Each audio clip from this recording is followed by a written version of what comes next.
Okay, this is a scope comparison I'm working on right here. And one of the scopes I'm using is this MicSig scope that I bought off Amazon. And all scopes are obviously not created equal. I bought this little signal generator box, for comparison purposes.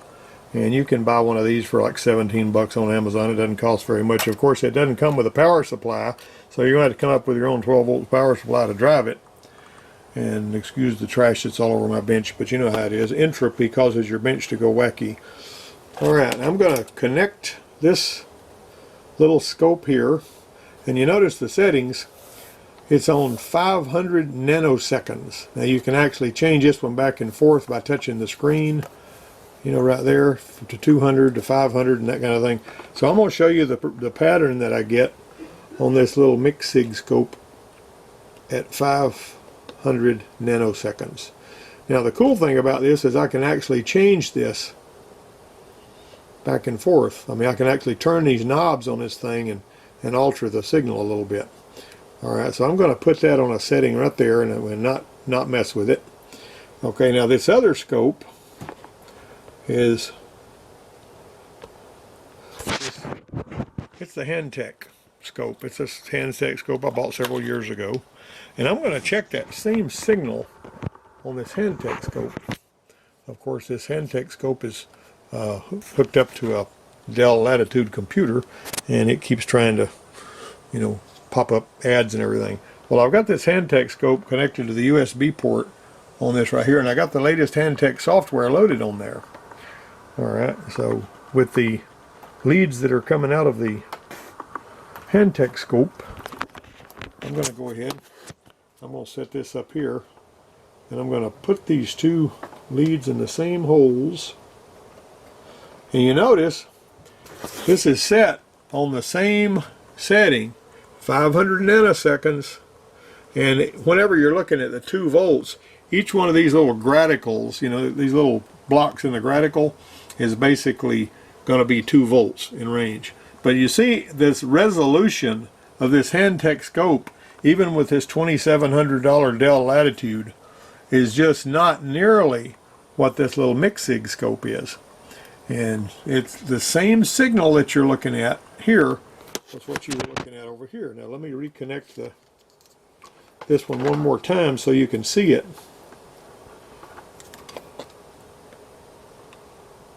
See the difference in the resolution of that signal? That's one. Now this is granted, this is in 500 nanoseconds. You can look that up and see what that means. But see, I could basically drop down, as you change, this scope is really friendly. Okay, now that's 5 microseconds. See how it says 5 US down there at the bottom?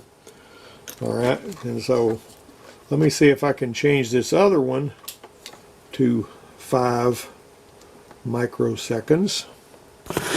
Alright. You're not going to be able to see that until I change it, because I've only got one hand here. Alright, I'm going to go up to 5 microseconds on that one.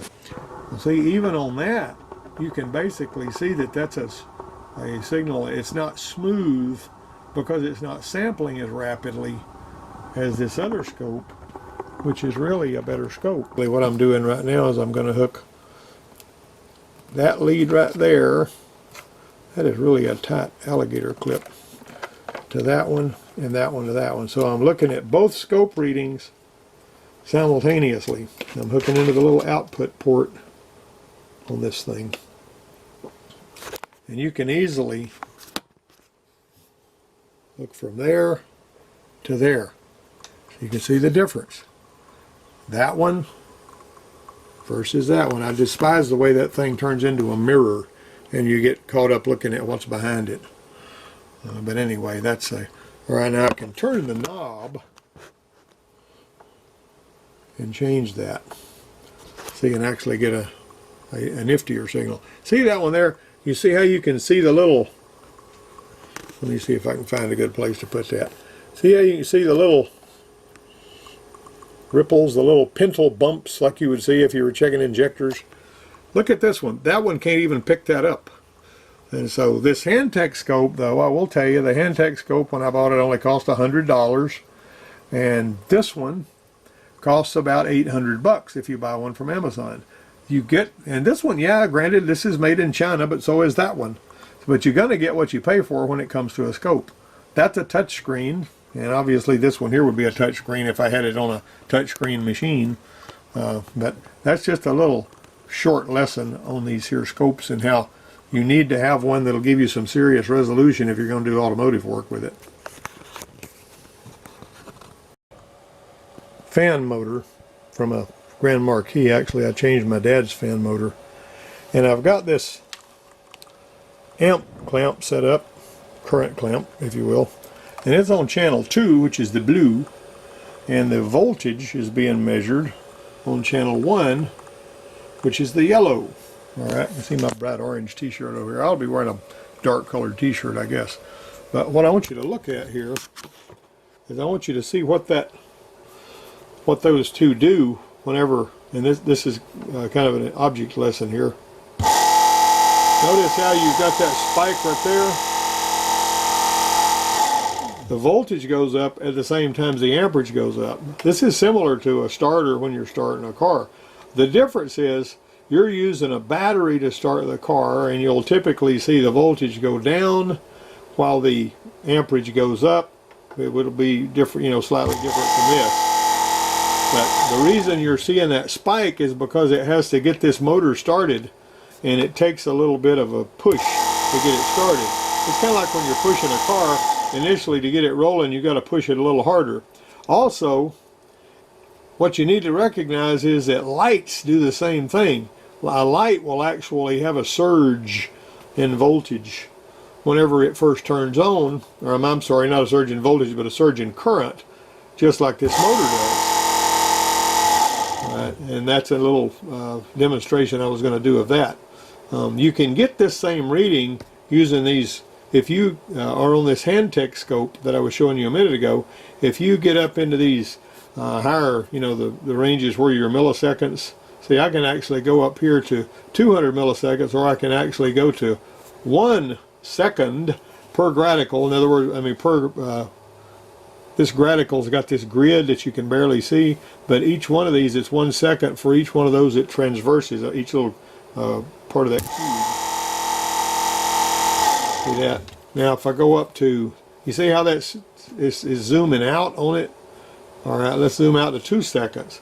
See, this is 2 seconds for each division, and each division is marked by one of those little dotted boxes that you may not be able to see on the video.